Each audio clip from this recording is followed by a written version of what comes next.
Mwanamke mmoja nchini Israeli amemkabili waziri wa usalama wa taifa Itamar Ben-Gvir katika eneo la shambulio la makombora ya Iran huko mji wa Arad kusini mwa Israeli, akimshtakiwa kwa kuwajibika kwa vifo na uharibifu unaotokana na vita hivyo.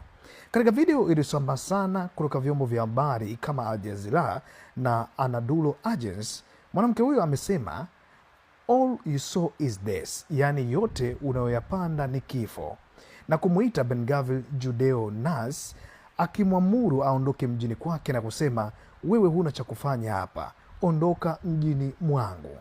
Tukio hili limetokea leo Machi 22, 2026 wakati Ben-Gvir alipotembelea eneo la shambulio ili kukagua athari na kutoa uungaji mkono kwa majeruhi. Makombora ya Irani yalipiga Arad na eneo la karibu la Dimona jana usiku, yakijeruhi watu zaidi ya 118. Wengi wao ni raia. Kulingana na huduma ya dharura ya Megan David Adom, hakuna ripoti za vifo, lakini majeruhi ni makubwa na inahusisha watoto pamoja na wazee.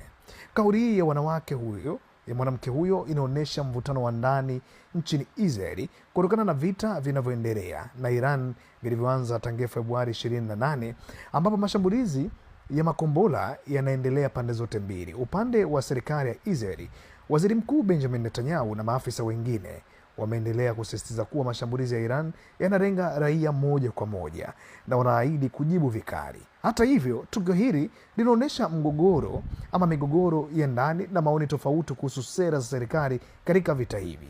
Ben-Gvir ambaye ni mwanachama wa mrengo wa kulia kali na anajulikana kwa msimamo yake mikali, hajatoa maoni rasmi kuhusu makabiliano hayo.